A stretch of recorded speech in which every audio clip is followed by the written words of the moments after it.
আমি কোরআন শরীফের কিছু বিষয় নিয়ে কথা বলবো। যেহেতু আমরা সব বিষয় নিয়ে গবেষণা করি, কিন্তু কোরআনুল কারিম নিয়ে আমরা গবেষণা করি না।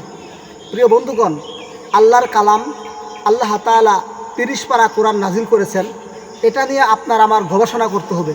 কোরআন বুঝতে হবে, কোরআন পড়তে হবে, কোরআন জানতে হবে, কোরআন মানতে হবে।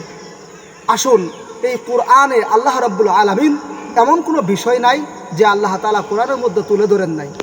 এই কোরআনের মধ্যে আমরা যদি আয়াত খুঁজি, আয়াতের সংখ্যা হচ্ছে পবিত্র কোরআনে 6666টি আয়াত আছে। 6666টি আয়াত রয়েছে পবিত্র কোরআনের। আমরা সূরার সংখ্যা আমরা অনেকেই জানি না। পবিত্র কোরআনের সূরার সংখ্যা হলো 114টি সূরার সংখ্যা। 114টি সূরা আছে পবিত্র কোরআনুল কারিমে। আল্লাহ রাব্বুল আলামিন বান্দার উপরে নির্দেশনা দিয়েছেন, 14টি সেজদা দিয়েছেন। এই কোরআন শরীফে 14টি আয়াতে সেজদা দিতে হয়। আমার বন্ধুগণ, পবিত্র কোরআনুল কারিমে 540টি রুকু আছে। 540টি রুকু এই কোরআনের মধ্যে আমরা পেয়ে যাই। এই কোরআনের মধ্যে মঞ্জিল হচ্ছে 60টি। আপনারা প্রশ্ন করতে পারেন, হুজুর কোরআনের মধ্যে মঞ্জিল কেন দিল? মঞ্জিল দেওয়ার কি দরকার ছিল?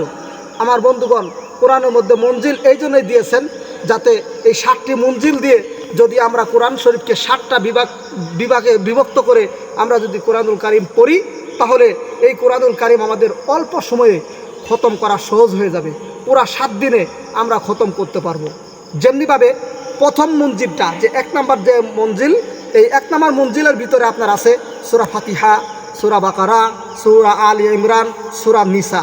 আপনি যদি একদিনে সূরা নিসা পর্যন্ত পড়েন, তাহলে আপনি কোরআন শরীফের 1 মঞ্জিল আপনি পড়লেন।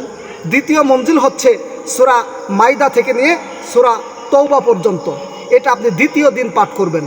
তাহলে সাবুস আপনি ধরে নেন, আপনি শুক্রবারের দিন পড়া শুরু করলেন কোরআন খতম করার জন্য, তাহলে আপনি 1 মঞ্জিল সূরা নিসা পর্যন্ত পড়লেন। এরপরে শনিবারের দিন আপনি পড়লেন দ্বিতীয় মঞ্জিল সূরা মাইদা থেকে নিয়ে সূরা তওবা পর্যন্ত।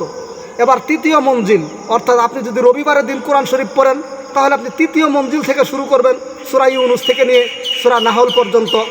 এরপর আপনি সোমবারের দিন, অর্থাৎ চতুর্থ মঞ্জিল, আপনি যখন শুরু করবেন তখন সূরা বানী ইসরাইল থেকে নিয়ে সূরা ফুরকান পর্যন্ত পড়বেন।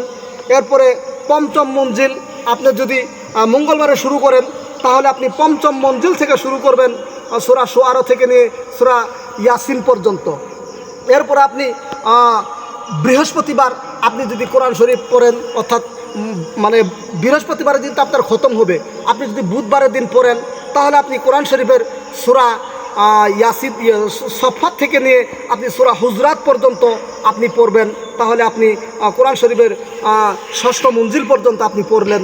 এরপর আপনি যদি চান যে বৃহস্পতিবারের দিন আপনি খতম করবেন, তাহলে সূরা জারিয়াত থেকে নিয়ে একবারে 6ষ্ঠ মঞ্জিল হচ্ছে, এই 7ম মঞ্জিল হচ্ছে সূরা জারিয়াত থেকে নিয়ে সূরা নাস পর্যন্ত।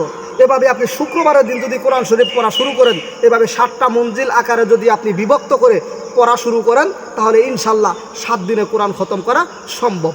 আমার বন্ধুগণ, এভাবে আপনারা কোরআন গবেষণা করবেন, কোরআন পড়বেন, কোরআন বুঝবেন, কোরআন মানবেন, কোরআন অনুযায়ী নিজের জীবনকে, নিজের আদর্শকে গড়ে তোলার চেষ্টা করবেন। আল্লাহ রাব্বুল আলামিন আমাদের সকলকে কোরআন শরীফ শুদ্ধভাবে, সুন্দরভাবে কোরআন পড়ার তৌফিক আল্লাহ তাআলা আমাদেরকে দান করুন। আসসালামু আলাইকুম ওয়া রাহমাতুল্লাহি ওয়া বারাকাতুহু।